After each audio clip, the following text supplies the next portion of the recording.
Hello, class. In this video, we are going to talk about data table approach for case 1.1. As we can see in this Excel file, we have three major components. The first one is called parameter. We prepare all those initial values for those parameters. For example, like base sales, price elasticity, fixed cost K, and the variable cost C. The second major component we call calculator. And calculator is very important in our computation because we need to call the calculate in the data table computation. In calculate, the first very important information is about the decision variable. We need to specify a cell for the decision variable. In case 1.1, we have selling price as our decision variable, and we reserve cell D9 for this decision variable. At the same time, we need to specify what to compute for in data table. In this case, we set sales and profit to be computed for. In sales, we need to specify the equation in this cell. As we know, we have sale equal to B minus E times P. So we have D3, that will be the cell we have from the parameter, minus D4, that will be E, and times the price will be D9 for the decision variable. In the second value we want to compute for, that is the profit. In profit, we have a function equal to P minus C times Q minus K. So we have these cells for the profit function. As you can see here, we have D9, P minus C, and times Q, that will be D10, we just compute for, and minus D5. Let me quickly redo these two cells for you.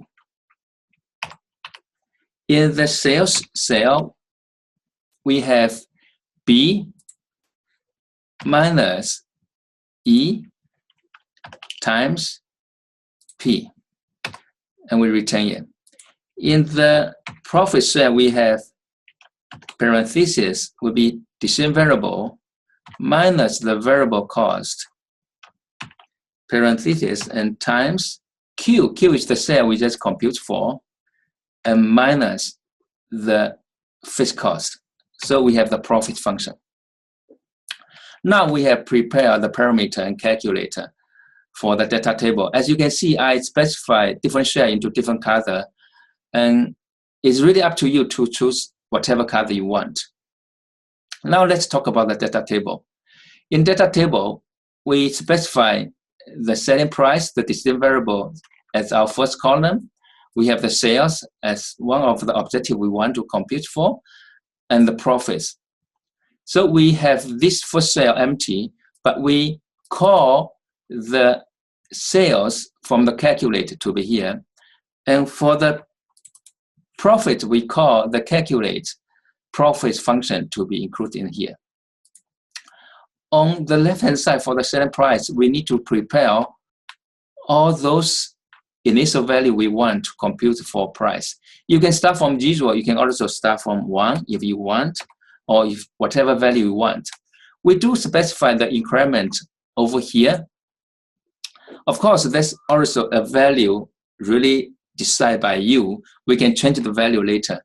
But right now, that is just temporarily set that to 0.2. Come back to the data table. I'm going to start from the scratch. So to be fair, I'm going to erase all the value over here. Again, we have the selling price, we have the sales, we have the profit. We are going to include the sales equation from the calculate here. And then we are going to call the profit function from the calculate here. And now let's try to prepare the initial value for the selling price. As I said, it's up to you. So you can start from 0, and we are going to compute for the second cell by calling the increment. So that will be equal to the initial value plus the increment 0.2 over here. But because we don't want to change the increment over time, we are going to fix the share of the increment by adding $sign in front of the I-10 so that we fix the column and we fix the row at the same time for the second cell. And now we just need to fill in these cells for the decision variables. You can just pull it down, or you can call the field on the right-hand side from the home column over here. But now we already prepared the initial value, and we prepare those to calculate. The next step is for us to call the data table approach. So in order to do that, we need to select the entire table, pretty much from this empty cell to the end of this table. And then we are going to go to data, what if analysis, and we call the data table. In this pop-out window, we have two empty cells. The first one is for row input cell. Because we don't have any row inputs for the decision variables, we leave this one empty. But we do have a column input. That's for our selling price. For these cells, we are going to call our decision variables we define in the calculator. And right now, we are ready to call the data table. We just say, OK. And the data table approach, we call out and compute for the entire table for us. As we can see from here, the 20,000 is the optimal profit for us, given that the optimal price will be set at $3. Now, let me try to comment a couple of things. First, as we said, we can change the initial value. So if you want to change the initial value right now, you can do that. And as we can see, the data table approach will automatically shift the optimal value up by automatically compute for each individual price we specify. You can also change it to 1, like that.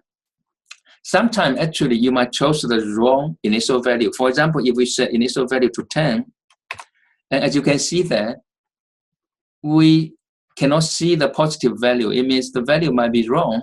So you might start to change your initial value down. And right now, you see that actually the value kind of increasing this way. So it's safe for us to kind of to drop down like that. If we change initial value to 3, we see that the optimal value actually appears at the border of the table. Right now, you need to tell yourself, this value might not be the optimal, although it could be, but we don't know because it's at the boundary. So it's safe to continue to reduce the initial value. When the optimal value is inside the table, like in this case, we know that this one must be the optimal solution. Now, let's try to go back to the increment. In this case, we have the increment by 0.2. Sometimes you might tell, okay, 0.2 is too big, so you can change it to 0.1.